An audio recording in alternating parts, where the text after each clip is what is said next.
merci au service, vous changez souvent de nom, oui, service de soutien à la diversité de la création d'être présent pour cette séance du parcours jeune producteur consacré aux aides au court-métrage du CNC. Vous êtes venus nombreux et nombreux, c'est formidable.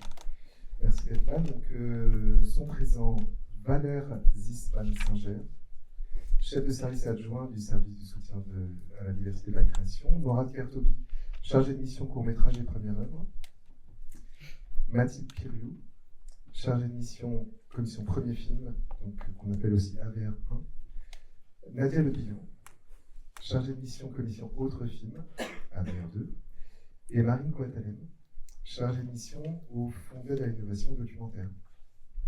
Donc ce que je vous propose, c'est que dans un premier temps, les agents du CNC, ici présents, parlent de certaines des aides du service. Ce ne sera pas toutes les aides, parce qu'il y en a beaucoup. Et puis ensuite, on fera une question-réponse avec la salle, parce que j'imagine que vous aurez beaucoup de questions. Peut-être que pour commencer, on va démarrer avec une présentation du service et de ses fonds d'aide. Valère. Oui, ça marche. Vous m'entendez ? Bonjour à toutes et à tous, merci d'être là. Alors, notre service, pour information, le CNC soutient chaque année le court-métrage à hauteur de 15 millions d'euros sur tous ces dispositifs. Le service du soutien à la diversité de la création, donc vous avez des représentants ici, gère 8 millions de l'enveloppe CNC court-métrage et c'est la principale porte d'entrée pour vous, jeunes producteurs, jeunes réalisateurs, pour financer vos films. Il y a énormément de guichets, donc vous en connaissez un, notamment j'imagine l'aide avant-réalisation, qui est la grosse aide très demandée, mais vous verrez bien au fur et à mesure des présentations des dispositifs que tous les fonds d'aide du service sont ouverts au court-métrage. Et si on prend la totalité des soutiens accordés chez nous, les auteurs émergents et les premiers films, c'est entre 30 et 40% des projets aidés. Donc il y a plusieurs aides, soyez attentifs et surtout n'hésitez pas à poser toutes les questions que vous voulez. Je vais présenter très rapidement les aides du service. Vous avez évidemment les deux grosses aides avant réalisation de mes compagnonnes de droite, Mathilde et Nadia. Les aides avant réalisation, vous avez l'aide au programme, j'y reviendrai plus tard, l'aide après réalisation qui intéressera certaines d'entre vous, d'autres dispositifs de soutien au court-métrage que sont l'investissement au fonds de soutien et la bourse des festivals, l'aide audiovisuelle pour les projets bénéficiant d'un prêt HATV, plus deux autres fonds qu'on gère chez nous qui sont le fonds d'aide à l'innovation documentaire au stade de l'écriture et du développement, ça c'est Marine qui vous en parlera, et le fonds Images de la diversité. Par ailleurs, le service travaille avec l'écosystème des résidences, l'écosystème de l'accompagnement et bien évidemment les festivals, Festival de Clermont, Trouville, Aix, tout un écosystème de soutien à l'émergence et au premier film. Voilà. Très bien, merci. Nadia, est-ce que tu peux nous parler du fonctionnement de l'aide qu'on appelait avant, je pense que vous ne connaissez pas forcément ce terme, contribution financière. Moi je le connais. Aide qui existe depuis les années 60. 61 précisément. Suite à une prise à la constitution d'un collectif qui s'appelle Groupe des 30, qui a beaucoup insisté pour la création d'aide au CNC. Et donc cette aide est très efficace et existe depuis très longtemps. C'est une des aides historiques du CNC. Ouais. Et qui s'est transformée depuis quelques années. Donc, est-ce que tu peux nous en parler ? Alors, l'aide avant réalisation était à la base une aide où on mélangeait les premiers films et les autres films. Il y a 3 ans, si mon souvenir est bon, on a divisé et séparé les deux pour avoir un dispositif premier film, un dispositif autre film, c'est-à-dire deuxième, film et autres. Le système fonctionne à peu près de la même manière, avec une attention particulière évidemment au premier film, aux auteurs émergents. Ça fonctionne en 3 étapes. Une première étape, c'est un comité de lecture qui se réunit pour lire tous les projets qui sont déposés, tous les candidats. C'est séparé en 4 comités de lecture sur chacun des 2 dispositifs. Sont lus les projets, examinés et on donne un avis, les lecteurs donnent un avis pour un passage en plénière, qui est la deuxième étape, ou non. Chaque comité de lecture est composé de 3 lecteurs. Il y a un comité de lecture spécifique à l'animation et au documentaire. Donc sur le coup, ce sont des lecteurs qui sont à même d'examiner des projets d'animation et de documentaire. Ils sont dans cet écosystème-là, précisément, c'est des spécialistes. Et 2 à 3 comités de lecture, 3 comités de lecture en général, de fiction. Il y a une vingtaine de projets par comité de lecture et passe en commission plénière une trentaine de projets par session. Il y a 8 sessions par an. Au niveau du comité de lecture, il y a plusieurs avis qui peuvent être donnés. Un passage en plénière ou non. Une aide à la réécriture via un tutorat. Un lecteur se propose de tutorer un projet. Une bourse de résidence pour les premiers et deuxièmes films. Et on appelle ça une PSR, peut se représenter un projet qui n'a pas d'aide, mais qui peut revenir au comité de lecture pour pouvoir représenter son projet après avoir réécrit le projet. Dans tous les cas, quand on demande à revenir, on demande une réécriture. On demande systématiquement une note de réécriture. Sur les comités de lecture, évidemment, on fait des retours, c'est-à-dire qu'on a des fiches de lecture des lecteurs, plus on assiste au comité de lecture, on prend des notes, et on rapporte l'avis des lecteurs aux candidats, enfin tous les candidats, soit refusés ou acceptés. Donc, deuxième étape, c'est la commission plénière, 7 membres qui examinent les projets qui ont été présélectionnés au préalable par le comité de lecture. Donc, une vingtaine, on est plus sur 20 projets maintenant. Quand le dispositif n'était pas séparé, j'étais plus à 27 qu'à 20. Aujourd'hui, on est à 20 à peu près. 4 projets sont aidés, en général. Si on fait un... Si on lisse sur l'année, il y a 8 commissions plénières en AVR2. Pareil, les 7 membres examinent les projets. Il y a un fonctionnement différent, simplement parce qu'il y a un vote à la fin de la commission plénière. C'est-à-dire qu'ils parlent de tous les projets. Il y a une deuxième étape, qui est une étape de vote, où chaque membre va voter sur 3 à 4 projets. La majorité, si un projet obtient la majorité, c'est-à-dire 4 sur 7, il obtient la promesse d'aide. Je précise bien, c'est une promesse d'aide, c'est-à-dire qu'il n'y a rien de chiffré, on n'est que dans l'artistique, dans la première et la seconde étape. Il y a une troisième étape qui arrive, qui est le comité de chiffrage, et à ce moment-là, quand on a obtenu la promesse d'aide, on va demander, le producteur va demander l'aide, c'est-à-dire le montant de l'aide, et le comité de chiffrage va valider ou non cette demande d'aide. C'est-à-dire soit elle est baissée parce qu'il considère que la demande est trop élevée par rapport au projet, soit elle est acceptée. Qu'est-ce que je peux dire ? La moyenne est de 70 000 euros, la moyenne de l'aide. On en a aidé 35 l'année dernière. À mon avis, on restera sur le même niveau cette année. Mathieu vous dira combien elle en aide, elle, de son côté. On a un petit peu moins parce qu'elle a moins de plénière, elle l'expliquera.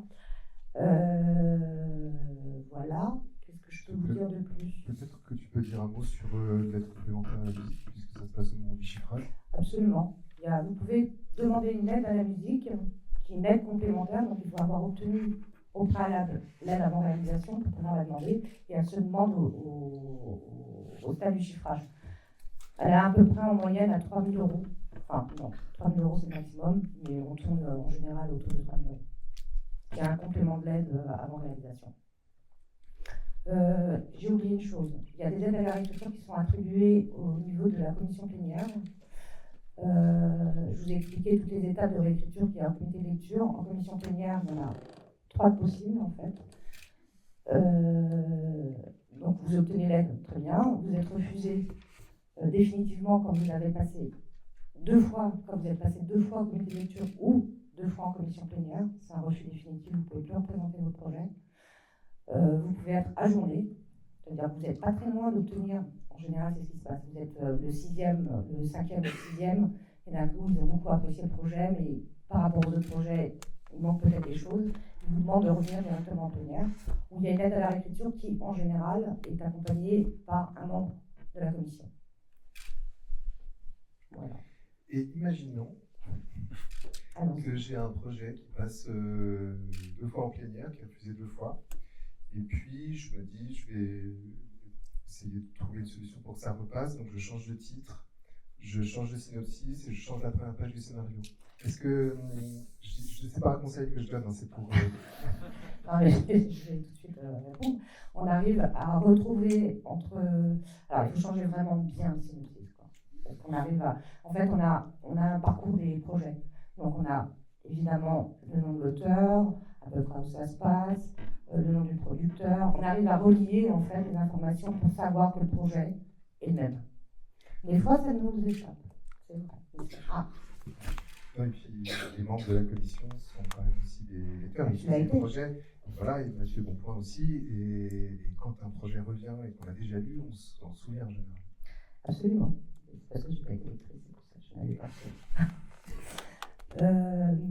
Oui. Bon, après, on est. Enfin, juste pour conclure, parce que, à part si vous avez des questions.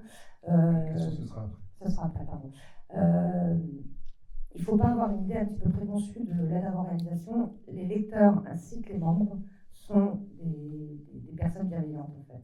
Ils ne sont pas là pour casser les projets. Ils sont juste là pour apprécier un projet tel qu'il est, avec votre particularité, votre singularité.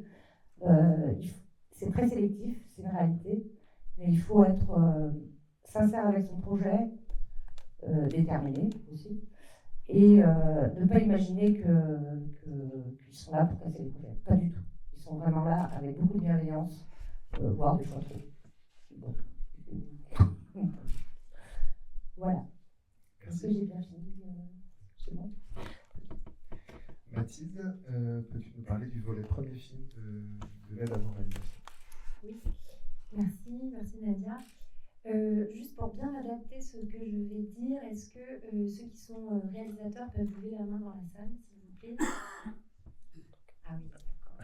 Et tous les autres, vous êtes producteurs? 25 personnes à peu près. Et producteurs? Ah oui, quand même. Ah oui. Vous êtes. Ok, merci. Le fonctionnement de l'AVR1, donc l'aide avant réalisation, premier film de court-métrage, est exactement le même que celui de l'AVR2, que vient de décrire Nadia. C'est une aide que nous avons créée en 2022. On a donc divisé cette aide historique dédiée à la production de court-métrage en 2022 dans une volonté de porter plus d'attention au premier film.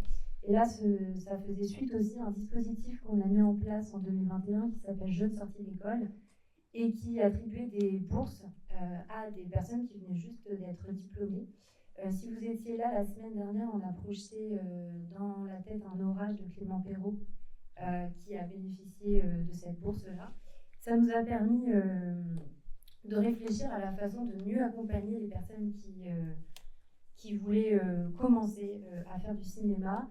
Et le court-métrage est souvent la première porte d'entrée. Donc on a divisé ces deux commissions. Moi je m'occupe donc de celle dédiée au tout premier film. Cela a permis de... c'est un peu de la tambouille interne, mais c'est quand même important de le savoir. Ça a permis d'accélérer le processus de résultat de la commission. Et c'était important pour nous parce que il fallait que ça puisse répondre à des attentes aujourd'hui de faire un court-métrage parfois de façon plus rapide que ce qu'on avait l'habitude de voir. On a ajouté dans cette candidature la présence du plan de financement et du devis prévisionnel qui permettait de mieux cerner pour nous, côté commission, la façon dont allait être produit ce court-métrage. Un premier film peut se faire, et ensuite tous les films peuvent se faire selon une production légère ou une production plus lourde, et ça fait partie du film, ça fait partie de sa fabrication. C'est important donc pour les membres de commission de le voir, et puis bien sûr après de jauger le nombre de films qu'on peut soutenir.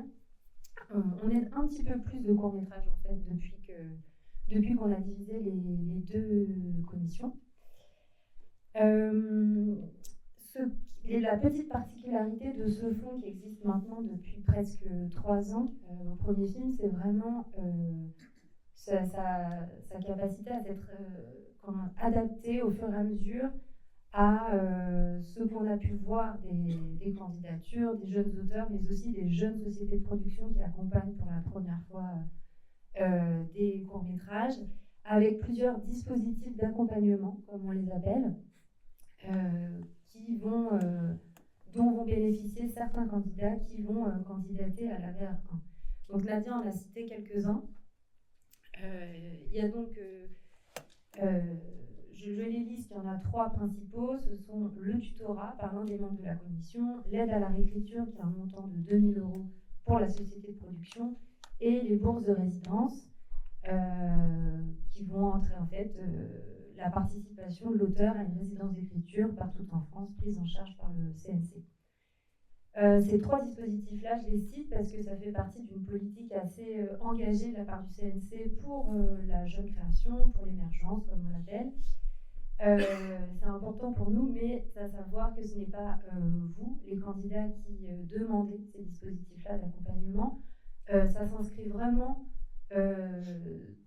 dans votre recherche de mise en production du projet. Et donc, j'en profite pour rappeler que c'est vraiment un guichet destiné à la mise en production du film de court-métrage. Il ne s'agit pas d'une aide au développement ou à l'écriture. Et donc, les personnes qui viennent chercher cette aide très difficile à obtenir viennent donc chercher une aide à la production parce qu'ils sont prêts à lancer le tournage, la fabrication du film. Ces dispositifs d'accompagnement, en fait, ils sont proposés par certains membres de la commission à des projets qui sont extrêmement aboutis déjà, et qui, mais par contre, pour lesquels il y a plusieurs raisons pour lesquelles on peut attribuer ces soutiens-là. Souvent, c'est parce qu'on a envie de soutenir tout simplement et le projet et l'auteur au début, mais aussi parce qu'on se dit que le projet peut aller plus loin. Et là, c'est quelque chose dont on est assez content au sein de la commission, c'est qu'on essaie de pousser et les auteurs et les prods à aller le plus loin possible pour un premier film, parce que c'est très difficile, c'est très long aussi de faire même un premier film et même de court-métrage. C'est important de le savoir, ça prend plusieurs années. Et quand on arrive à la mise en production, à ce guichet, on est plutôt en fin de course. Et donc, ça peut être très valorisant que des personnes de la commission encouragent personnellement ou par le biais de résidences ou autres ce film à aller encore un peu plus loin et à arriver en commission plénière à une version complètement aboutie et définitive. Voilà. Tout cela s'inscrit dans ce service qui porte très bien son nom, et il faut faire attention au nom. Donc le service du soutien à la diversité de la création. Tout cet écosystème du court-métrage dont parlait Valère reste un terrain d'expérimentation, comme on l'a appelé. On a envie que les premiers films qu'on soutient soient vraiment vos premiers films, auteurs ou producteurs, et que vous vous sentiez complètement libre de faire ce que vous avez envie de faire. C'est pour ça que c'est un des fonds les plus ouverts, les plus divers du CNC, où les enjeux industriels n'existent pas comme ailleurs au CNC, et où vous pouvez vous sentir vraiment libre. On ne l'a pas dit, mais en fait, c'est ouvert à la fiction, à l'animation, documentaire, cinéma expérimental, film hybride. Ceux qui ont suivi récemment, il y avait un court-métrage qui a été sélectionné à Cannes cette année, Across the Waters. L'an dernier, Margaret 89, et je pense qu'il y en a d'autres aussi qui sont à Pantin cette année. Voilà. Pardon, qu'est-ce que je voulais vous dire d'autre ? Oui. Fonds très sélectif, comme l'a dit Nadia. On a aidé 20 premiers films l'an dernier. Raison de plus pour arriver à une version définitive. Donc aux producteurs, ne laissez pas les réalisateurs vous dire qu'ils sont pressés quand vous sentez que la version n'est pas prête. Venez quand vous l'êtes. Il est effectivement possible de revenir une seconde fois à une commission, mais il faut que ce soit proposé par les membres de la commission. Donc ce n'est pas automatique, c'est un long parcours. Morad, après, vous parlera de tous les dispositifs qui existent en amont, puisque lorsque nous avons créé ce fonds-là, on a souhaité non pas en faire un Graal élitiste et inaccessible et un peu sacralisé, mais on a vraiment voulu que tout l'accompagnement en amont de cette candidature soit proposé par le CNC et par d'autres. Donc ce dont s'occupe Morad est extrêmement important. Et ah oui, la petite dernière chose sur laquelle j'ai souvent des questions, donc j'y réponds tout de suite et je termine. Concerne la vidéo que nous proposons dans le dossier de candidature. C'est quelque chose que nous avions expérimenté avec Jeunes Sortis d'école, le CNC. Vidéo facultative, mais possible, à ajouter dans votre dossier de candidature de 3 minutes, libre et créative, pour parler des enjeux de mise en scène, qui sont quand même les enjeux les plus importants pour ce fonds. Si certains se sentent plus à l'aise qu'à l'écrit pour exprimer comment ils voient le montage, comment ils voient leur film, c'est très important de s'en saisir. Voilà. J'ai une question. Comment est-ce qu'on définit un premier film? Merci. À la base. Alors, premier film, ce sera le premier film accompagné, lié à une société de production. On considère donc les films d'école, les films associatifs, comme des premiers films qui ne sont pas professionnellement produits. Et donc, si vous avez déjà réalisé des films dans ces cadres-là, vous candidaterez à la VR1. Par contre, des films que vous auriez, qui seraient liés à des contrats avec des sociétés de production ou des films produits avec le grec, sont considérés comme des premiers films produits et donc vous candidaterez à la VR2. Je rajoute juste que les projets les films produits dans le cadre En sortie d'école, En sortant d'école, qui sont des films d'animation qui sont faits tout de suite après l'école, ça vient de la VR2. Je le précise parce que beaucoup de personnes pensent que ces films produits sont dans la continuité de l'école, et c'est plus le cas, c'est produit. Voilà. J'ai une autre question concernant la bourse de résidence. Elle est liée automatiquement à certaines résidences, ou bien est-ce qu'il y a une liste prédéfinie de résidences possibles? Est-ce que ça peut être n'importe quelle résidence, c'est-à-dire je vais aller chez mes grands-parents en résidence avec l'argent? Enfin, comment est-ce qu'on choisit la résidence? Là aussi, petit temps d'accompagnement de notre part. Les 3 personnes en comité de lecture ou les 5 à 7 personnes en commission plénière se disent cette personne doit passer par une résidence pour aller plus loin. On lui propose cette attribution, généralement dans l'accueilli. Et ensuite, nous organisons un rendez-vous au CNC avec Anne Tudoré, qui est une de nos collègues en charge de l'accompagnement des jeunes professionnels au CNC, et moi-même, pendant lequel nous faisons un point sur et la formation suivie par l'auteur, les retours de la commission et sur certaines résidences que nous connaissons bien et avec lesquelles nous travaillons souvent. Et la décision revient entièrement aux réalisateurs, réalisatrices, de choisir du choix de la résidence. Il y en a partout en France, sous tous les formats. C'est très varié, c'est assez exceptionnel d'avoir ce tissu-là d'accompagnement en France. Donc on veut vraiment que ce soit lié, on l'a conçu comme une insertion professionnelle, c'est-à-dire on veut vraiment que ça aide à la personne à se professionnaliser, à se faire un réseau, à rencontrer des gens. Ça, Mourad en reparlera. Effectivement, c'est un coup de pouce pour la bourse du CNC pour aller en résidence, mais n'hésitez pas à aller voir d'ores et déjà ce que ces personnes proposent avant de candidater. Grand nombre d'entre elles sont répertoriées dans le guide de l'accompagnement. Donc, auteur-producteur, ce guide de l'accompagnement est inévitable. Mourad vous en parlera peut-être. Et à la suite de cette résidence, la personne recandidate auprès de la commission. Et je voulais aussi vous dire que je trouve ça vraiment très bien que vous soyez là aujourd'hui, parce que ces festivals-là restent le lieu de rencontres entre auteurs, entre producteurs, de rencontres avec les personnes du CNC. Si nous, on peut créer tout ça, c'est aussi parce qu'on a des retours de votre part. Donc n'oubliez pas que le CNC reste une maison, une administration de services publics humaine dédiée au renouvellement de la création, le service dans lequel nous travaillons tous et ce service-là qui porte vraiment un ADN historique du CNC, et donc ces échanges sont super. Merci.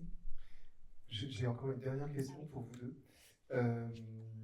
Est-ce que un ou une scénariste sans réalisateur ou réalisatrice peut déposer à la VR1 ou la VR2 avec une production.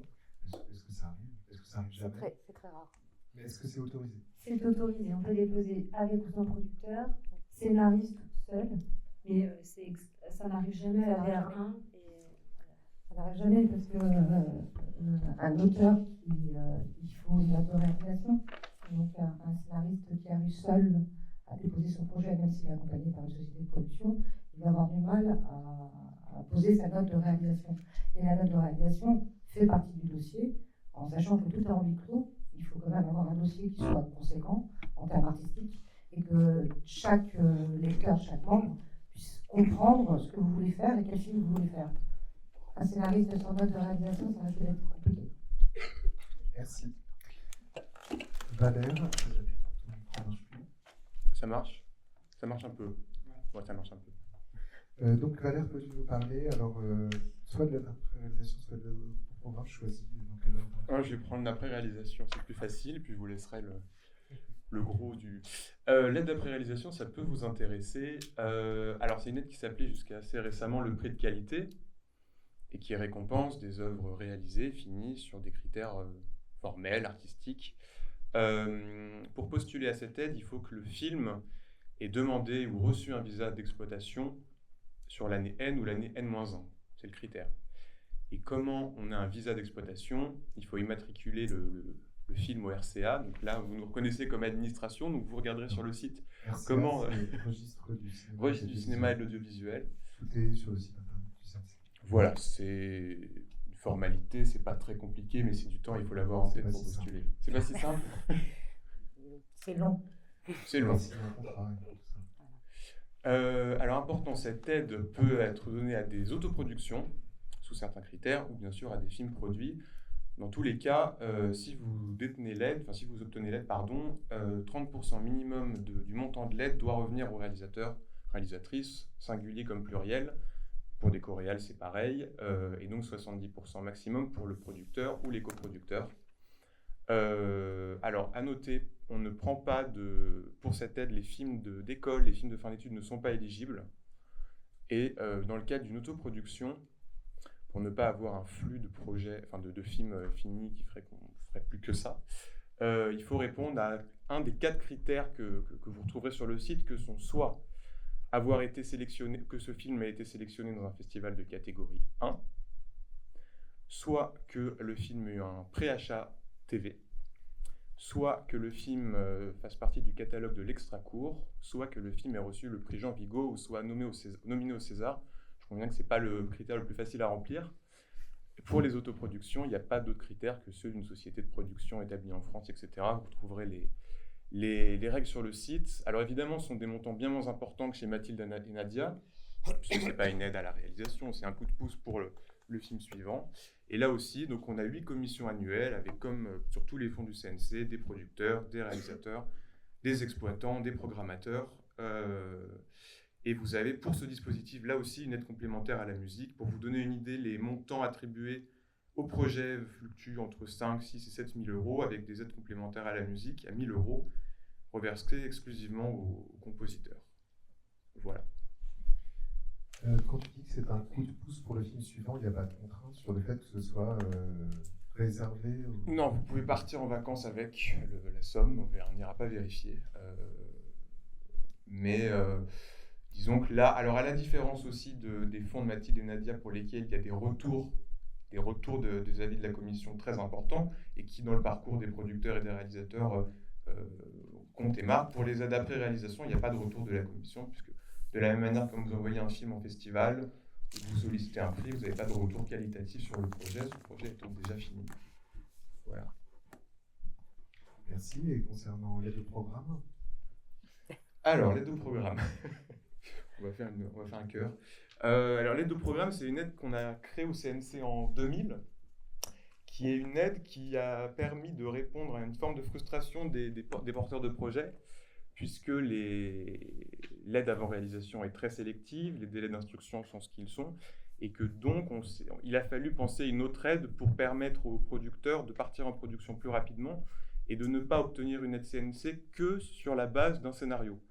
Et donc l'aide au programme, c'est une aide qui est reversée, c'est une aide à 3 millions d'euros au global et qui est distribuée à des sociétés de production déjà bien installées dans le paysage, du court-métrage. Alors à ce stade, ce qui peut être bien pour vous comme jeune réalisateur, ça peut être de regarder les sociétés qui sont bénéficiaires de cette aide au programme sur les dernières années, puisqu'un producteur peut mobiliser de cette enveloppe, c'est une enveloppe financière, hein, pour produire des courts-métrages avec beaucoup plus d'agilité qu'un processus comme celui des aides avant réalisation. Ça permet typiquement à un producteur, lorsqu'il va en festival, il entend un réal ou une réal pitcher, ça peut créer une collaboration et surtout un financement plus rapide que les guichets, j'allais dire classiques, sur scénario de l'aide avant réalisation. C'est très rapide parce que c'est une session par an, en fait. Il y a une session par an, il y a des auditions des producteurs, et à partir de là, on va être attribué des enveloppes aux producteurs qui ont été les plus productifs. C'est-à-dire qu'il y a un système de, je mets entre guillemets, c'est pas Dieu, le court-métrage pour la productivité.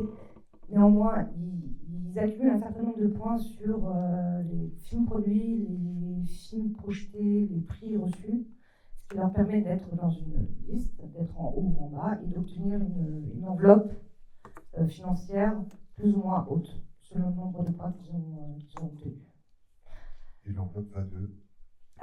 L'enveloppe va de 50 000 à... Pardon. L'enveloppe va de 50 000 à 165 000 euros.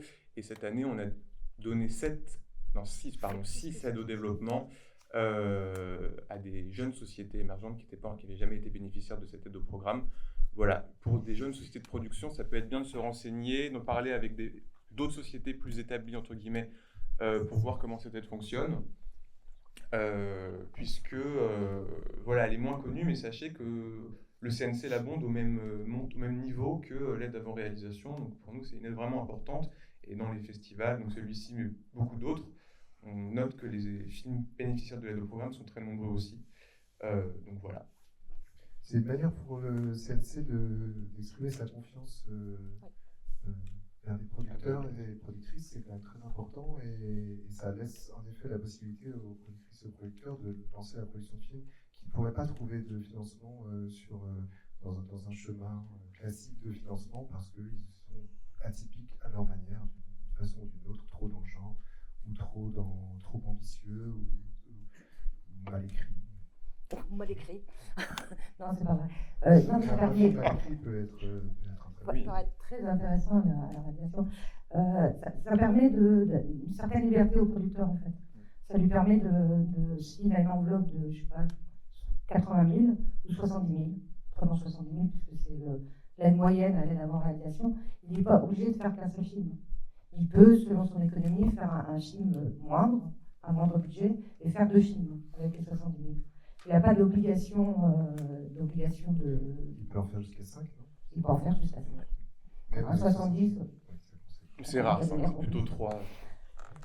Et cette aide au programme permet aussi de structurer l'écosystème production du court-métrage qui, comme vous le savez, n'est pas financièrement rentable, pas totalement rentable.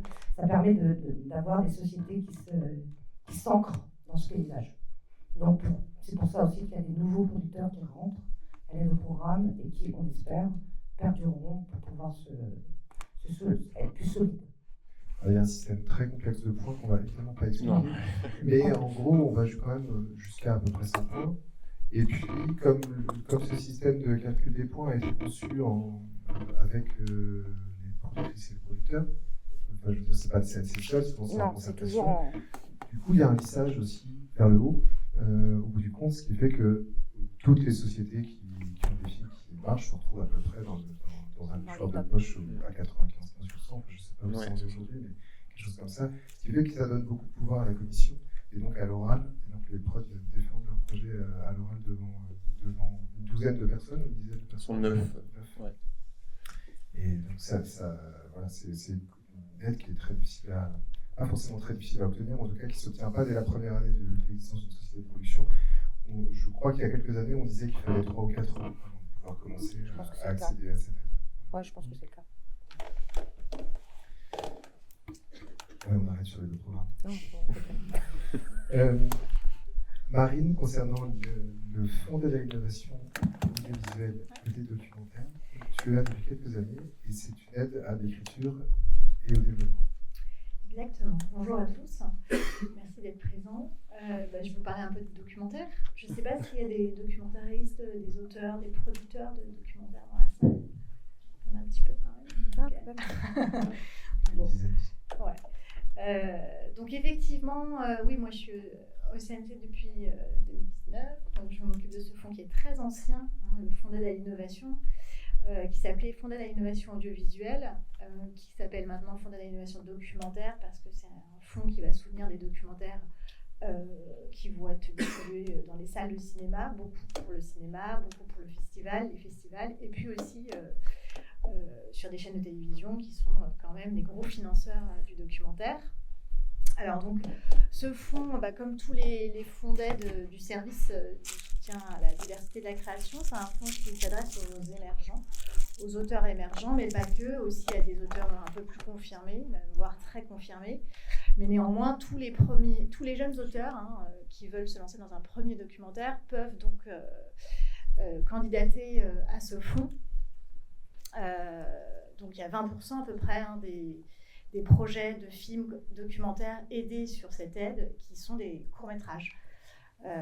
Également, donc tous les formats sont éligibles, courts-métrages, moyens-métrages, longs-métrages, même des séries documentaires sont éligibles sur cette aide. Donc je disais, voilà, c'est vraiment un fonds qui s'adresse à des émergents, mais pas que. On a quand même beaucoup d'auteurs émergents qui déposent, et 20% parmi les auteurs aidés qui sont des jeunes auteurs de premiers films. Il n'y a pas de conditions de formation. Enfin voilà, c'est important. Tous les jeunes auteurs autodidactes qui ont envie de se lancer dans du documentaire peuvent présenter. C'est un fonds, donc les courts-métrages sont éligibles, comme je vous disais, tous les formats, ça c'est aussi important. Donc c'est un fonds extrêmement ouvert, donc très sélectif, puisqu'il est très sollicité.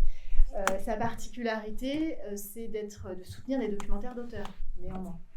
Que ce soit cinéma ou audiovisuel, on est vraiment sur une ligne extrêmement documentaire de création, c'est-à-dire vraiment où l'auteur a une appropriation personnelle, doit présenter en fait son point de vue particulier sur le sujet qu'il a envie de traiter et de présenter une forme aussi, une forme documentaire. Ça, c'est extrêmement important. La commission est très attentive aux propositions d'écriture formelle, innovante. C'est un peu ça la définition d'innovant. Ça n'a rien à voir avec la technicité de l'œuvre, mais on est vraiment sur l'innovation, la singularité formelle. Voilà, donc comme je vous disais, c'est un fonds qui vise des jeunes auteurs. Mati Diop, Alice Diop sont passés par ce fonds, Clément Cogitor, voilà. Et puis il y a encore des auteurs plus confirmés, Claire Simon, Mariana Otero, Régis Soder, qui continuent à demander du soutien pour avancer dans leur projet. C'est un fonds qui se décline en 3 aides. Donc il y a écriture, développement et développement renforcé. Donc on est vraiment en amont pour le coup de la production des aides de court-métrage. Donc vraiment sur des premiers financements. Donc l'aide à l'écriture, c'est une bourse de 10 000 € qui donne droit à la possibilité aux auteurs qui sont aidés à cette étape d'écriture de solliciter le développement. Donc c'est une aide extrêmement intéressante de ce point de vue, parce que tous les projets qui sont aidés par ce fonds à l'écriture peuvent présenter le développement, qui est une commission quasiment automatique. C'est une commission de chiffrage qui va chiffrer l'aide au développement sur le projet. Donc aujourd'hui, on est sur des soutiens de à peu près 30 000 € entre l'écriture et le développement. Et on a à peu près 95% des auteurs qui reviennent au développement avec un producteur. Alors même qu'en commission écriture, c'est 50% à peu près des projets aidés qui sont sans producteur. Donc on sent l'effet levier de ce développement. Et puis on a le développement renforcé, qui est une aide quasi d'entrée en production, avant l'entrée en production justement, mais qui est aussi liée Développement renforcé, c'est un terme un peu spécifique à la fabrication documentaire. Ça veut dire à cet endroit-là du développement où les documentaristes ont commencé à faire des images, peuvent présenter pas mal d'images avec le dossier écrit, et donc c'est pas uniquement le scénario qui va inciter en fait la commission à se positionner sur les projets, mais vraiment sur déjà des premiers teasers en fait, qui ont été produits grâce au développement en général. Voilà, donc c'est une étape un peu plus avancée encore. C'est une aide qui a été créée en 2008, vraiment pour inciter les diffuseurs en fait. Initialement, c'était vraiment ça l'idée, d'inciter les diffuseurs à aller sur des formes documentaires un peu plus ouvertes, un peu plus originales, créatives, que les formes documentaires qu'on voit beaucoup à la télévision, plus conventionnelles. Voilà. Et donc, les inciter comment ? En permettant un financement d'une première maquette de film qui va essayer de convaincre un peu les diffuseurs de l'originalité du projet, quoi. Donc voilà, le développement renforcé, c'est des aides un peu plus importantes quand même. On est plutôt autour de 50-60 000 €.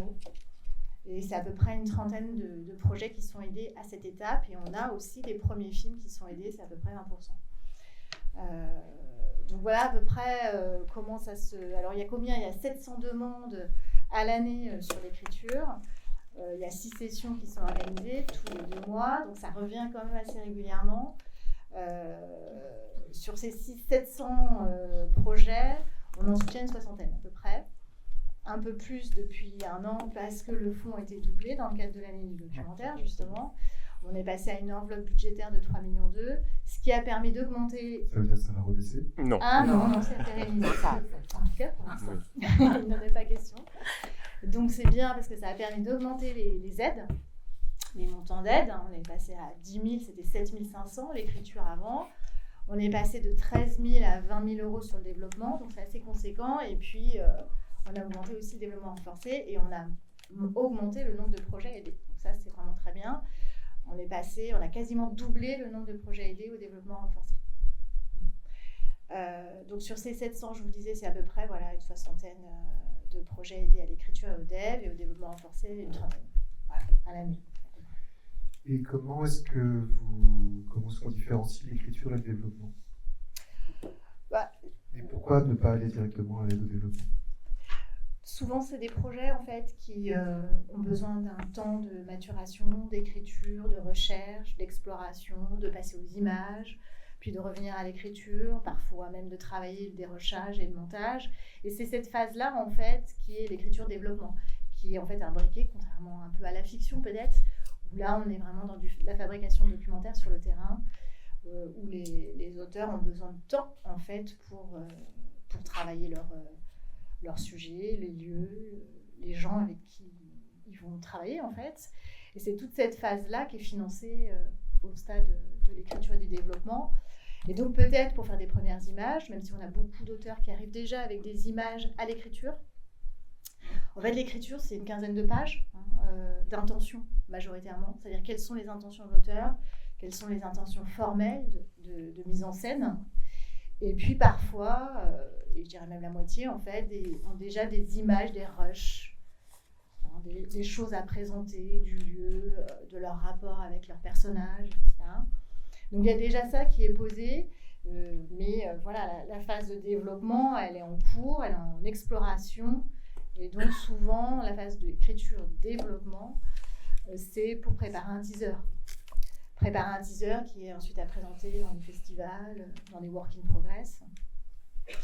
Et on est sur le développement renforcé quasiment pour préparer une maquette du film. Donc là, on est vraiment, c'est pour ça que je dis vraiment quasi en production, sachant qu'ensuite, il y a d'autres aides complémentaires qui vont financer le film. C'est pas pour fabriquer le film. Est-ce que je peux rebondir ? Juste pour le documentaire spécifiquement, l'aide avant réalisation, on demande à ce qu'aucune image ne soit tournée. Voilà, c'est une des règles. La seule dérogation qu'on a mis en place, c'est pour le documentaire. Justement parce qu'on a compris assez rapidement que l'écriture ne se faisait pas que sur du papier. Que l'écriture se fait aussi avec des images et la manière dont on envisage, l'expérience qu'on en a au tournage. Et pour rebondir sur le dispositif de Marine, beaucoup de projets qui ont été aidés à l'écriture et au développement se retrouvent, évidemment, parce que nous on est dans une phase de production, à l'aide avant réalisation. Les 3/4 ont obtenu une aide du FAI au préalable. Sur le documentaire. Sur le documentaire. Et sur l'animation aussi, mais comme je ne fais pas partie de notre dispositif, j'en parlerai après, si vous me posez des questions. Marine, j'ai une question au sujet des projets qui sont déposés. Donc parmi les 700 projets, il y a des projets d'auteurs confirmés, comme tu le disais, d'autrices, enfin cinéastes. À quel point le nom compte? Et est-ce que le nom compte ou est-ce que simplement le projet compte? Comment est-ce que ça joue dans l'étude d'un projet? Évidemment, le projet. Il y a des grands auteurs, réalisateurs de documentaires qui se sont vus refouler au stade même de la présélection, tout récemment. Donc, évidemment, c'est le projet. Et puis ensuite, c'est les travaux qui sont présentés, peut-être dans le dossier. Ça, c'est possible aussi de présenter des films. Donc, il y a l'univers de cinéaste, évidemment, qui peut compter dans la décision de la commission, mais c'est avant tout le projet, la proposition, les intentions, comment elles sont définies déjà, déterminées. C'est vraiment, et la proposition formelle. On est vraiment sur une commission qui est axée uniquement, enfin d'ailleurs ce sont des gens du documentaire, hein. C'est une commission exclusivement composée de producteurs, d'auteurs, de distributeurs de documentaires, donc ça c'est très important. Donc ils savent comment se fabrique un film documentaire, et donc voilà, ce qui les importe c'est vraiment les intentions, en fait au stade de l'écriture en tout cas.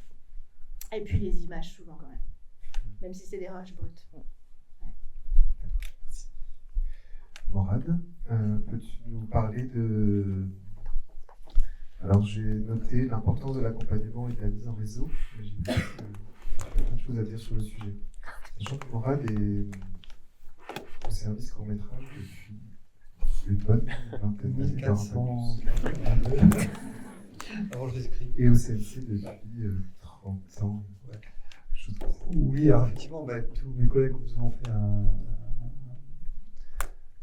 panoramique en fait, des aides existantes aujourd'hui, et c'est vrai qu'évidemment c'est le fruit d'un processus historique progressif, parce qu'au début, comme l'a dit Nadia, l'aide historique c'est l'aide avant réalisation, suivi quelques années plus tard de l'aide après réalisation, qui étaient deux aides sélectives en fait, basées voilà, sur le jugement et la reconnaissance de la qualité artistique des projets, et dans une philosophie d'aide à l'émergence, c'est-à-dire de ne pas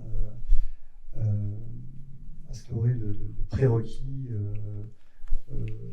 voilà, soit d'expérience, soit de parcours. Ce qui était important, c'est pas le profil de l'auteur, mais vraiment la qualité reconnue de son projet.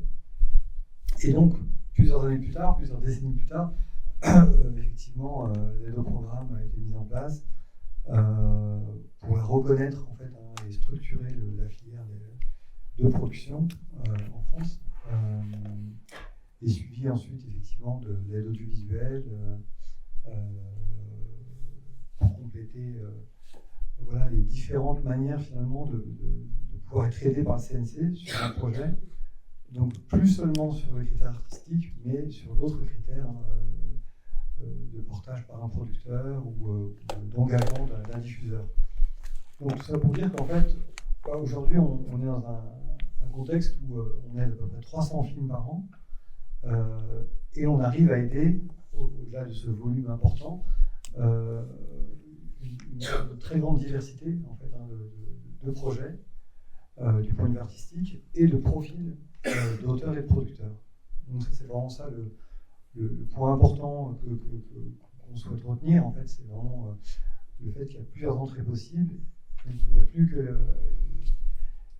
seulement que la sacro-sainte contribution financière qui est devenue l'aide à l'organisation qui permet d'être aidé par le CNC. Non, il y a vraiment plusieurs autres aides accessibles avec des critères différents, avec des temporalités différentes et donc des montants évidemment différents. Et donc là où c'est important d'insister, c'est sur effectivement pour vous l'importance d'emblée en fait d'arriver à cerner un peu toutes ces aides, même de manière superficielle, pour connaître chacune leur spécificité et leur modalité d'attribution, et pour ensuite rapidement pouvoir faire un choix.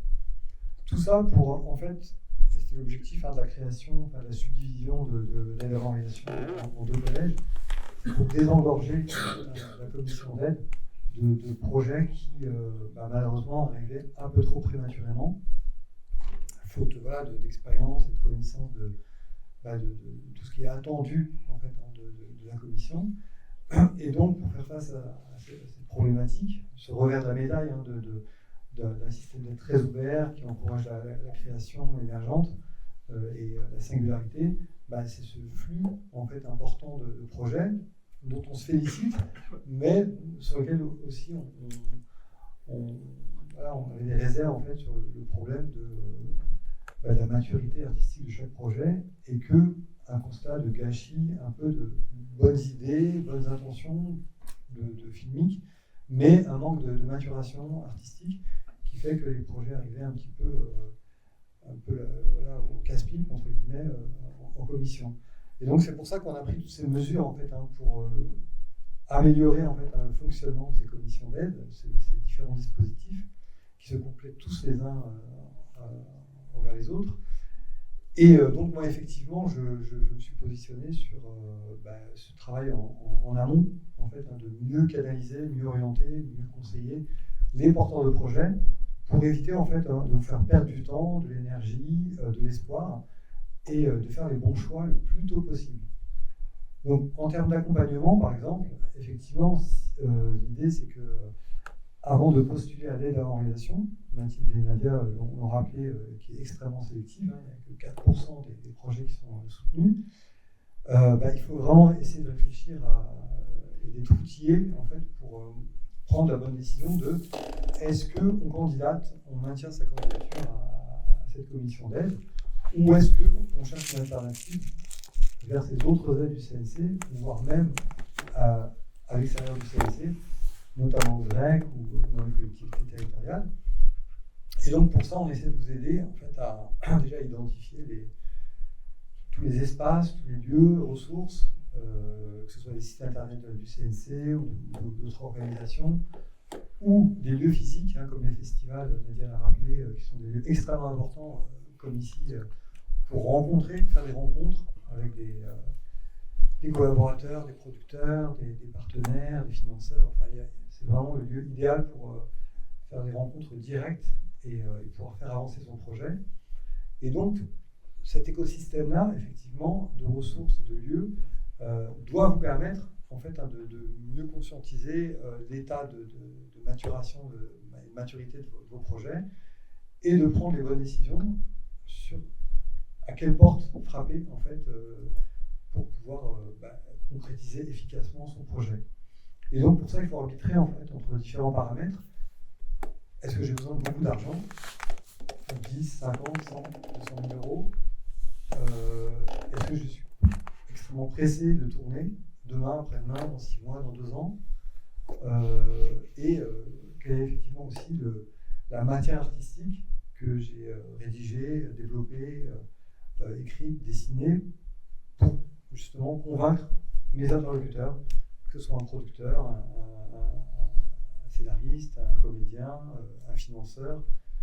Donc tout ça, en fait, ce sont tous ces ingrédients qu'il faut un petit peu faire mijoter, faire tourner et analyser pour pouvoir vraiment prendre la bonne décision de vous dire finalement, si je peux me permettre de prendre du temps pour développer mon projet et que j'ai aussi besoin de beaucoup d'argent, j'ai évidemment intérêt à faire tout ce travail de développement et de trouver les bons accompagnements pour optimiser mes chances d'obtenir l'aide à l'organisation. Il n'y a aucune garantie d'obtention de cette aide, bien évidemment, parce qu'il s'agit d'un concours et pas d'un examen, mais il s'agit quand même d'essayer de travailler à optimiser ses chances.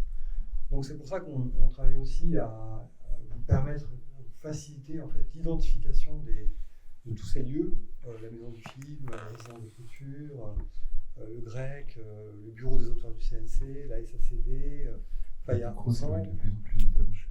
Oui, pardon. Il y a vraiment beaucoup de lieux, de structures, et je vais accueillir ici toute la semaine pour vous rencontrer. Donc ça, vraiment, prenez ce temps en fait, d'aller vers ces structures pour bénéficier d'informations, de conseils, de ressources. Et effectivement, arriver à vous dire, bon, bah, effectivement, je mesure l'importance du travail et le temps nécessaire pour arriver à un projet qui soit le plus mature possible et avoir les meilleures chances, encore une fois sans garantie, hein, mais avoir les meilleures chances d'être pris au sérieux, entre guillemets, en commission CNC. Et ce qui ne veut pas non plus dire se formater, rentrer dans les standards, comme l'a dit Nadia, c'est tout le paradoxe aussi, et parfois le malentendu qu'il peut y avoir lorsqu'on parle de développement artistique, c'est qu'on a l'impression qu'il faut rentrer dans des moules et des standards d'écriture pour plaire à une commission. Et donc, on est souvent agacé de ce malentendu parce que non, il s'agit évidemment pas de produire pas d'écrire des projets industriels et formatés, mais de garder évidemment l'esprit du prototype et de travailler de manière évidemment très créative, mais tout en ayant évidemment un maximum de ressources, d'expérience, de matière et de contacts en fait pour vous aider à aller au meilleur en fait, de vos intentions, de concrétiser vraiment vos intentions. Et donc voilà, donc concrètement, il y a tous ces outils en fait qu'on propose. On ne va pas les développer là, mais vous pourrez poser des questions sur tout. Voilà. Et donc nous au CNC, on propose par exemple depuis pas mal d'années une scénariothèque en ligne. Je vais vous envoyer à tous et toutes le lien de la scénariothèque aujourd'hui et demain. La scénariothèque réunit des scénarios de films qui ont reçu à l'aide avant réalisation essentiellement. Ça permet de comprendre on propose en fait un peu comment on écrit. Ouais. Alors, comment on écrit un dossier, justement, un scénario, un dossier. Ouais. Il ne s'agit pas de donner des recettes de cuisine pour reproduire à l'identique ce qu'ont fait vos prédécesseurs, mais vraiment de vous inspirer et de vous donner, en fait, grâce à des retours d'expérience de ces auteurs, de ces producteurs, que vous racontent, en ayant vu leurs films, en ayant lu leurs scénarios, que vous puissiez avoir un échange avec eux sur tout ce parcours du combattant, entre guillemets, du développement. Qu'est-ce que c'est l'écriture, qu'est-ce que c'est le développement? Là, très concrètement, vous avez des récits, des témoignages du temps, de l'énergie, des efforts, de toutes les qualités requises qui vous permettent effectivement de concrétiser les projets. Et ce qui est intéressant, c'est que ça permet évidemment d'avoir 1001 récits d'expériences qui sont tous différents, de comment je m'y suis pris pour arriver à concrétiser mon film, à obtenir l'aide du CNC. Et est-ce qu'il s'agit de recettes de cuisine, de coups de baguette magique, ou de travail d'effort, de ténacité, d'énergie, de foi, et de chance un peu, et de bonnes rencontres. C'est évidemment sur ces aspects-là qu'on souhaite faire incarner par ces témoignages, en fait, la réalité et non pas le fantasme de ce qu'est faire un film et ce qu'est le CNC. Enfin, tout ça, c'est vraiment dans un objectif de communication pour désacraliser l'institution, les systèmes d'aide, les processus de création, de production, et de confronter en fait à la réalité, au réel de la complexité des films. Nadia ? Je voulais juste rajouter une chose, juste pour... Vous avez traité, vous traitez toujours les mêmes sujets en fait. C'est des choses qui sont complètement récurrentes, voilà, toujours les mêmes sujets, les mêmes thématiques et tout ça. La seule particularité... La seule particularité il y aura quand on choisira votre projet, c'est votre singularité. C'est la manière dont vous avez envisagé ce projet, la manière dont vous l'avez réfléchi, la manière dont vous l'avez transmis, et qui donnera à votre projet cette singularité et ce petit plus, en fait. Il ne faut pas essayer d'imaginer que vous allez réinventer les thèmes. Les thèmes, ils sont là. Par contre, la manière dont vous allez le traiter, la manière dont vous allez l'envisager, là, c'est toute la différence. Voilà, c'était juste pour préciser. Me vient à l'esprit une petite question. Est-ce que par hasard, des gens auraient déjà candidaté à la VR1 ou 2 ? Ok, une personne. Deux personnes. Merci. Oui, il y a encore beaucoup d'aide. Ouais, on ne va pas parler de tout parce que j'aimerais bien que la parole, j'aimerais quand même qu'on parle il y a 3 aides dont on n'a pas parlé, c'est un peu dommage, mais on peut avoir peut-être des questions, c'est l'audiovisuel, c'est l'aide automatique, mais c'est peut-être un peu moins important d'en parler, mais surtout peut-être le fonds Image de la diversité, si on peut en dire un mot, je pense que c'est important d'en parler. Alors, le fonds Image de la diversité, il a été créé dans un contexte assez particulier, qui est celui des émeutes de Clichy de 2005, et qui, dans son esprit initial, et depuis il a été réformé maintes et maintes fois, ça a été de faciliter, accompagner, aider la diversité des profils devant et derrière la caméra. Donc c'est un fonds d'aide thématique qui soutient des œuvres qui invitent à une autre représentation de la France et de toute sa réalité dans sa diversité, avec évidemment un accent particulier, une attention focale sur la question des banlieues, des périphéries, des minorités. C'est un fonds qui intervient à toutes les étapes d'un projet, de l'écriture jusqu'à l'édition vidéo, avec l'écriture donc, puis le développement, la production, la distribution. C'est un fonds extrêmement varié, on soutient des courts-métrages de fiction, des documentaires audiovisuels, des fictions, longs-métrages, courts-métrages, tout format, même de la création numérique. On a eu très peu de projets en création numérique et jeux vidéo, mais dans l'idée, c'est possible. Voilà, alors, les aides à l'écriture ne sont pas dédiées aux courts-métrages. Les aides à l'écriture sont pour les longs-métrages et pour les documentaires.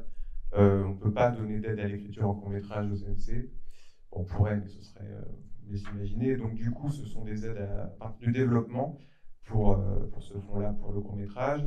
Et par ailleurs, à partir de l'aide au développement, puis les aides suivantes, production, distribution et édition vidéo, vous ne pouvez être éligible à ce fonds d'aide que si vous avez une aide préalable. Une aide publique préalable.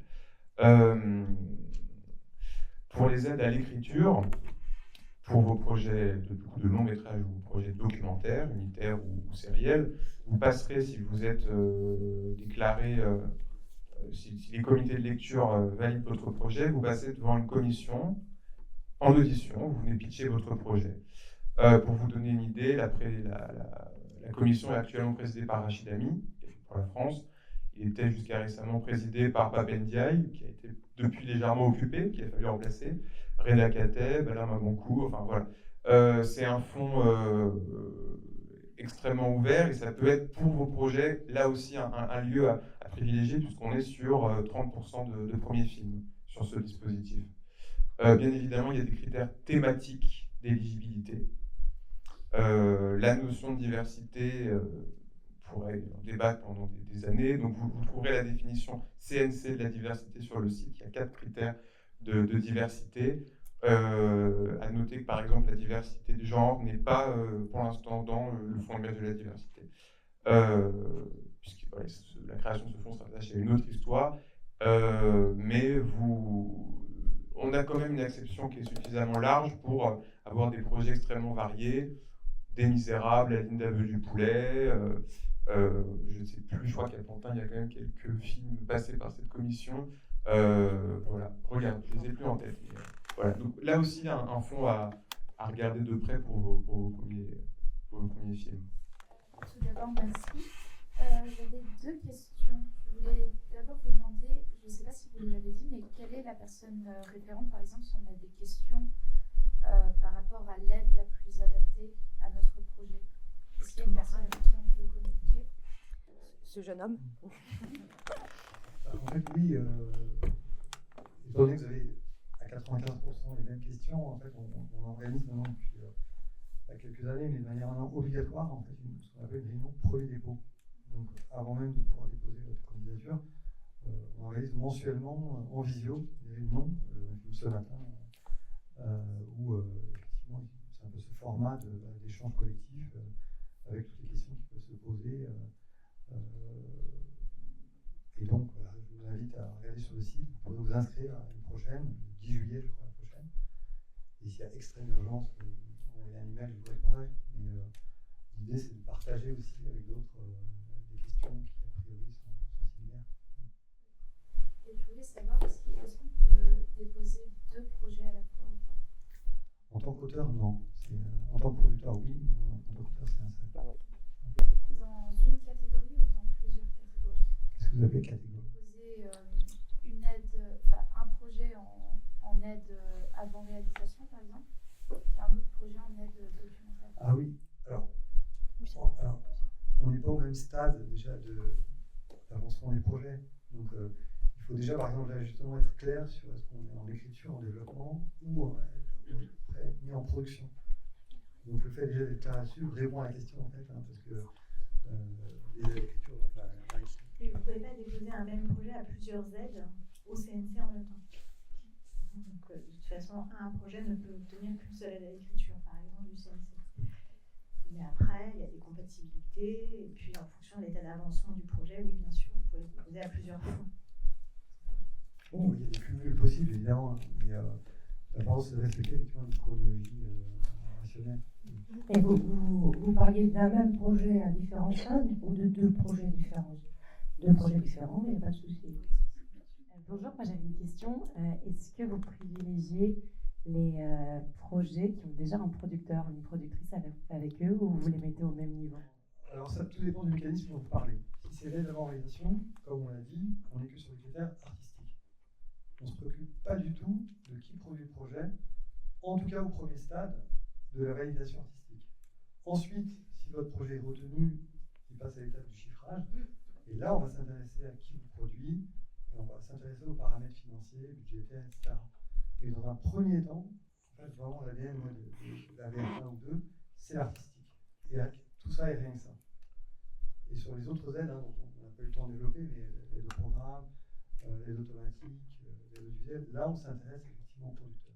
Néanmoins, je peux mettre un néanmoins, on sait qu'un projet, moi par exemple à la VR2, peut-être que Mathilde vous dira pour la VR1, mais à la VR2 j'ai très peu de projets sans producteur. Il est clair qu'un projet qui arrive sans producteur, j'allais le dire tout à l'heure mais j'ai oublié, faites attention, ne faites pas votre projet tout seul dans votre coin, à le faire lire à des copains, il faut être ouvert à la critique et à le faire lire à plusieurs personnes en fait avant de déposer. Et on sait que quand il y a un producteur, le projet est mieux développé. Simplement parce qu'il y a une sorte de distance, parce qu'ils sont là aussi pour ça, et que vous êtes moins isolé. Après, récemment, il y a 2 commissions dernières, il y a eu un projet qui n'avait pas de producteur et qui a été aidé à la VR2, parce que le projet était très bien. Et c'est un risque. En sachant qu'il y a toujours cette contrainte de 2 dépôts maximum, ça s'arrête. Donc si vous le présentez sans producteur sur un premier dépôt, vous avez la chance, vous avez de se représenter, admettons, et si c'est un refus définitif, c'est un refus définitif.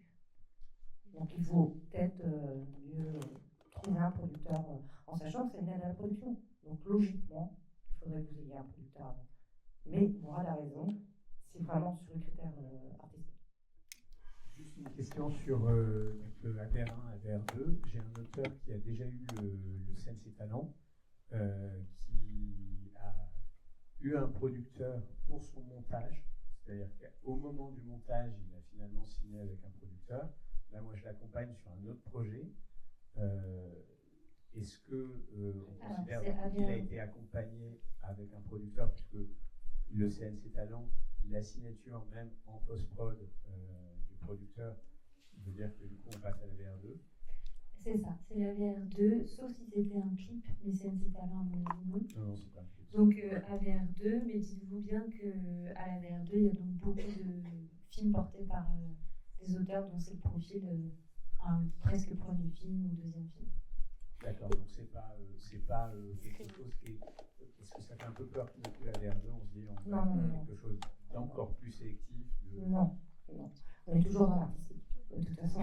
Donc si vous êtes en deuxième film et que votre projet est génial, il restera génial, que ce soit la VR1 ou la VR2.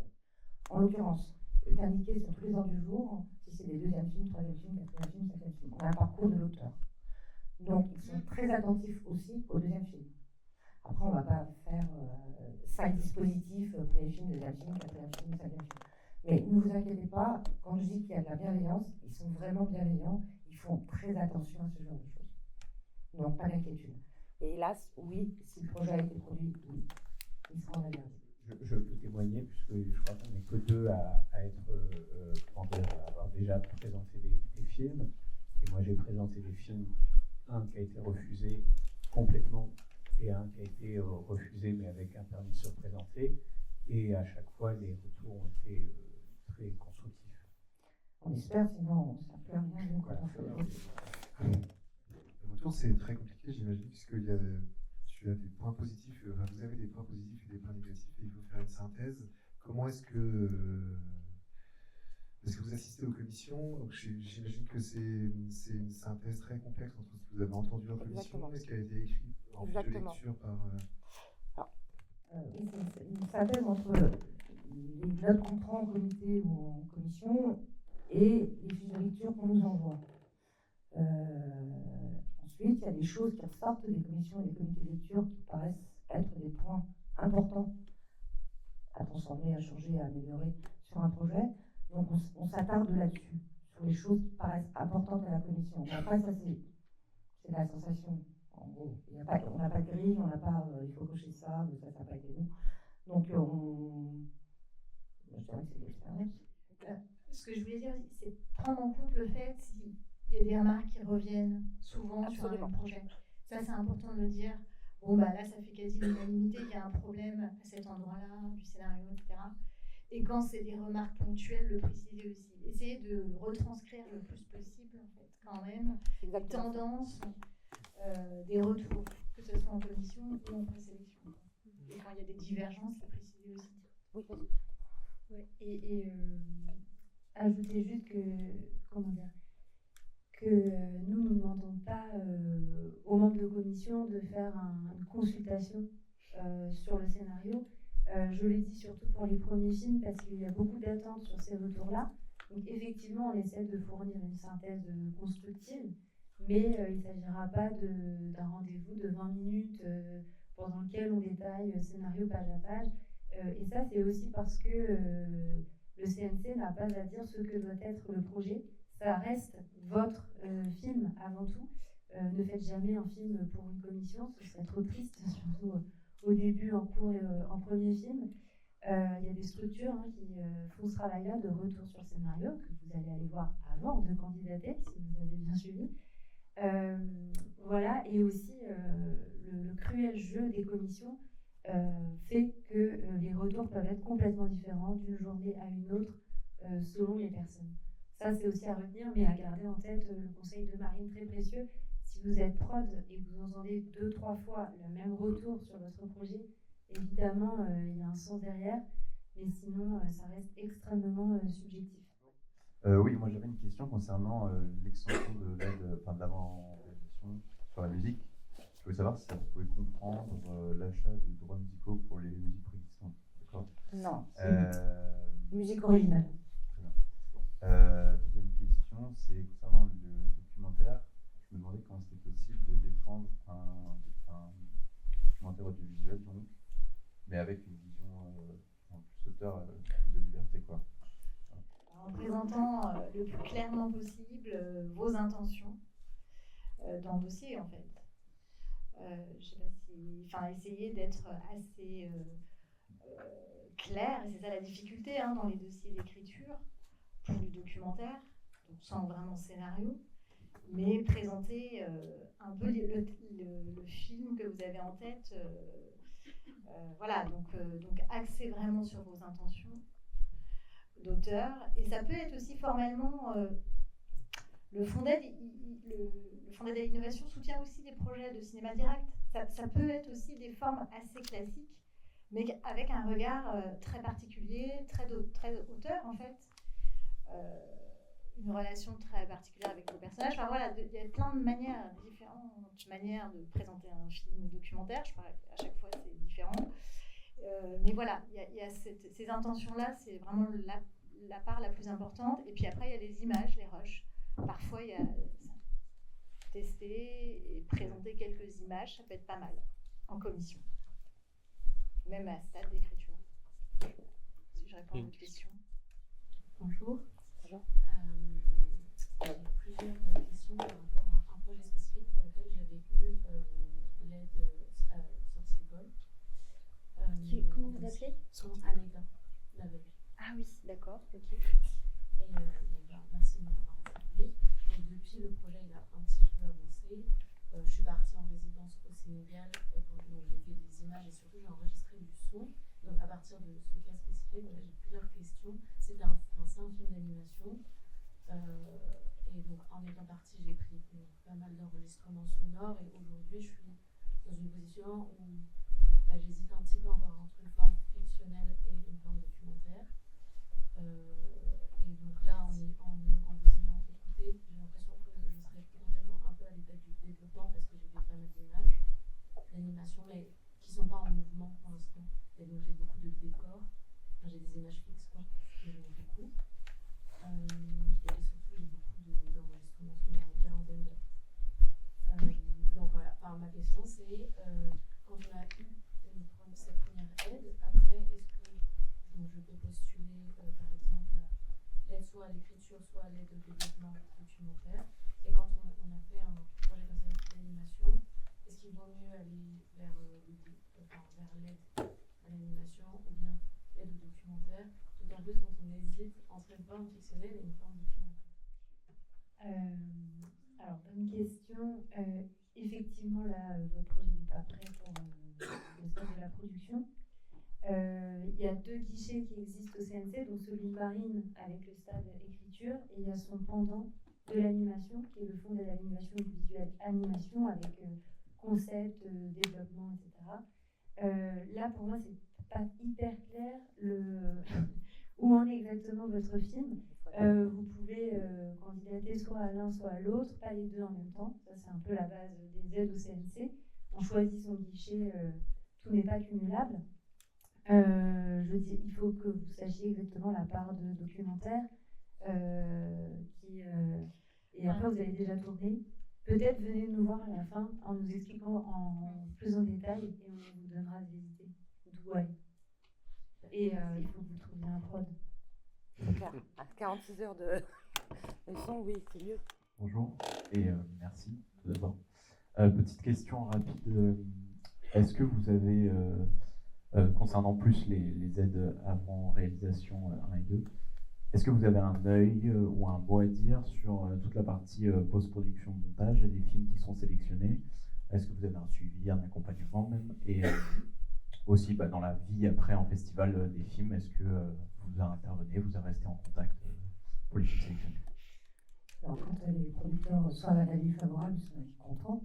Donc, on a suivi parce qu'il y a un rendu de compte à faire au comité de chiffrage quand on octroie l'aide. On donne une partie de l'aide au début du tournage et c'est 85% de l'aide au début du tournage. Et ensuite, on vous demande les comptes, c'est-à-dire toutes les dépenses qui ont été faites et comment vous justifiez les 80 ou 100 000 que vous avez demandé, et on vous verse les 15%. Donc il y a un suivi. Ensuite, en festival, on a une veille. Oui, on regarde tous les projets qui ont été aidés, tous les films qui sont aidés et qui sont finis et qui passent en festival.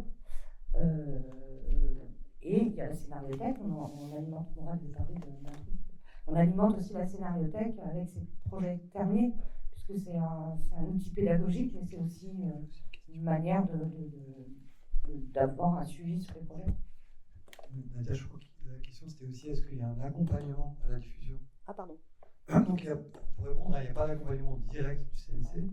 Par contre, il y a des structures telles que l'agence de court-métrage, ou Unifrance, ou des plateformes en fait, qui vous pouvez bénéficier des services pour promouvoir au maximum vos films, les diffuser de manière commerciale, non commerciale. Enfin, il y a vraiment un travail important fait par ces structures-là. Donc, il y a évidemment aussi des distributeurs privés, des sociétés de distribution qui prennent les films en mandat. Donc, il y a évidemment aussi cet aspect-là qu'il faut considérer dès le départ. Merci beaucoup. J'avais une question déjà. Est-ce que vous auriez des conseils concernant le dépôt des aides au guichet? Est-ce que le CNC doit être le dernier guichet où on dépose ou le premier? Est-ce qu'on doit commencer par la région, par exemple, ou par chez vous? Et aussi, la deuxième question qui vient après, c'est est-ce qu'on peut faire des films aujourd'hui sans le CNC? Des bons films? Ah bah oui. Voilà. Ah bah oui, Heureusement. Sinon, ce serait Pour triste. répondre à la première question, en fait, chaque film a son parcours, donc il n'y a pas de règle absolue de chronologie de montage financier. Et donc, ce qui est complexe, en fait, c'est que chaque organisme, chaque institution, effectivement, nous, on va vous répondre en tant que CNC, on préférerait que votre projet ait débuté un parcours d'accompagnement et de financement de manière progressive, du plus local, la ville où vous habitez, qui vous donnera 2 000 ou 3 000 euros, jusqu'au CNC où on pourra vous donner 70 000 euros. Donc, ce qui paraît cohérent par rapport à tout ce qu'on a dit sur la conscience de la maturité du projet et les retours artistiques. Plus vous aurez, avant le dépôt au CNC, eu d'accompagnement et de retours, de conseils et de financement, plus vous aurez eu des retours qui vous feront vraiment prendre conscience du niveau de maturité de votre projet. Donc voilà, donc je vous répondrai qu'en tant que CNC, on aimerait arriver en bout de course en fait. Si vous avez frappé à la porte de régions, de collectivités, eux vont peut-être vous répondre l'inverse, en disant commencez par le CNC, idem pour les chaînes de télé. Donc pour résumer, c'est un casse-tête et qu'il faut composer avec ça. C'est un peu tout en même temps en fait. Enfin, non oui et non, c'est-à-dire que... C'est vrai qu'à chaque fois on dit il faut un diffuseur, ou ah non on veut le CNC, ah non on veut la région, mais on veut un diffuseur sans CNC. Enfin, voilà, c'est... En fait, là, c'est par exemple, vous candidatez au pitch du court-métrage du festival et que vous décrochez le pré-achat de France 2. Vous pouvez aller à la VR3. Non mais voilà, vous aurez concrètement, je prends un exemple pour valoriser toutes les actions de rencontre pro du festival, mais c'est l'idée de dire qu'un projet peut naître grâce à un diffuseur dans un festival, et ensuite effectivement aller chercher des aides au département, à la région, au CNC. Ça sera ce projet-là. Un autre projet vivra un autre destin parce qu'il aura été accompagné dès le départ par un producteur, par exemple, qui aura une vraie stratégie d'accompagnement. Enfin, vraiment, chaque projet a son parcours. Donc, c'est pour ça que je ne peux vraiment pas vous répondre de manière générique, en fait, sur un parcours type. Mais il faut prendre votre profil, le profil de votre projet, l'actualité du moment, les opportunités qui se présentent. Voilà, c'est tous ces paramètres, en fait, qu'il faut travailler et puis prendre le temps de bien réfléchir et en même temps saisir les opportunités qui se présentent rapidement. Donc, c'est tout ça, quoi. Ce qui est compliqué quand même, c'est que plus personne ne veut être le premier. Mais nous, on accepte d'être les Oui, premiers. vous acceptez d'être les premiers, mais en même temps, c'est quand même plus simple. Des fois, il y a déjà eu des filtres avant, c'est-à-dire que ça veut dire que le scénario aura été peut-être déjà, en tout cas, validé d'une certaine manière. Tu parlais du pitch. Le pitch, le problème, c'est que c'est un gagnant sur 490 personnes qui postulent. Mais par contre, maintenant, on dit aux 50, 60 qui sont allés loin dans la sélection, on leur annonce pour qu'ils puissent aussi valoriser dans leur dossier ensuite. Juste pour... qu'est-ce que je voulais dire? Je ne me rappelle plus du tout ce que je voulais dire. Vas-y Marine, ça va me revenir. Le travail en résidence, c'est hyper important aussi, avant de venir au CNC sur des aides à l'écriture et au développement, parce qu'avant les aides à la prod, il y a quand même ces aides-là, et je pense que même sur des courts-métrages assez longs, ça peut être intéressant. Donc de travailler déjà le texte en résidence, les idées, comment les transmettre, etc., c'est extrêmement important. Et moi, je conseille vraiment aux auteurs de ne pas se précipiter sur les aides du CNC, mais de travailler avant et pour préparer éventuellement ensuite, effectivement, les dossiers pour le CNC, qui sont vraiment des dossiers, des outils de travail quand même. Ne jamais déposer les mêmes dossiers à plusieurs fonds en même temps. Toujours attendre aussi les retours et voir comment les gens réagissent, pour améliorer le dossier petit à petit. Enfin voilà, il y a tout ce travail-là de recherche, de maturation important. Par exemple, vous ne conseillez pas de déposer à Brouillon d'un rêve en documentaire et au CNC en documentaire. C'est pas quelque chose à faire. Pas en même temps, surtout pas. Ouais. Et peut-être même de commencer par Brouillon d'un rêve, repérage par exemple, d'attendre les retours de la commission, de retravailler le dossier, de continuer à repérer et puis ensuite venir au fond de l'innovation par exemple. Ouais. C'est assez important que vous ayez des retours. Par exemple, à l'aide avant réalisation, on a très rarement des projets qui arrivent du comité de lecture, qui passent directement en plénière et qui ont l'aide directement. Ça arrive presque rarement. Donc ça veut dire qu'il y a toujours une étape de réécriture, tout en sachant que, comme disait Mathilde, cette étape de réécriture, c'est des gens différents qui vont le relire, parce qu'on n'a pas toujours les mêmes membres, parce que tout ça. Et on arrive quand même à avoir l'aide avant réalisation. Dans les 20 projets qui sont sur la commission plénière, tous les membres disent mais c'est des projets projets de qualité. On va souffrir pour donner des aides à 4 candidats. Et en fait, ils souffrent à chaque fois. Il faut juste avoir en tête que les projets qui arrivent en plénière, en tous les cas, sont des projets de qualité. Chez nous, c'est des projets de qualité. Et qu'on est amendanté, qu'il faut faire des choix, et que vous êtes en concurrence avec 16 autres projets, quoi. Enfin 20 projets en concurrence les uns les autres. Donc votre projet peut être super, mais au regard des autres, c'est pas la bonne commission, elle ne passera pas. Ou il passera. Mais il faut vraiment avoir en tête que vous n'êtes pas dans un examen comme les Morades, mais dans un concours. Hélas. Morad, tout à l'heure, vous parliez de la scénariothèque. Pardon, je suis là. Est-ce qu'il existe aussi un lien Internet où est-ce qu'on pourra avoir accès à des dossiers artistiques qui ont reçu des aides du CNC ou c'est uniquement les scénarios? Les deux. Pour voir les films, vous voulez dire?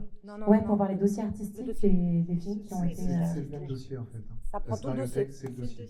Oui, c'est le dossier. Ah, parce que moi je viens d'y aller voir, j'ai l'impression que c'est que les scénarios. Non, vous êtes tombé sur un mauvais scénario peut-être. Alors, mais en général, les intentions.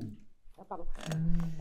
Non, en général, c'est vraiment pour que vous ayez, c'est un outil pédagogique, c'est pour que vous ayez une idée de comment est constitué le dossier et de vous rendre compte que ce n'est pas que le scénario, qu'en fait il y a de l'attention, qu'il y a des mots de bord derrière.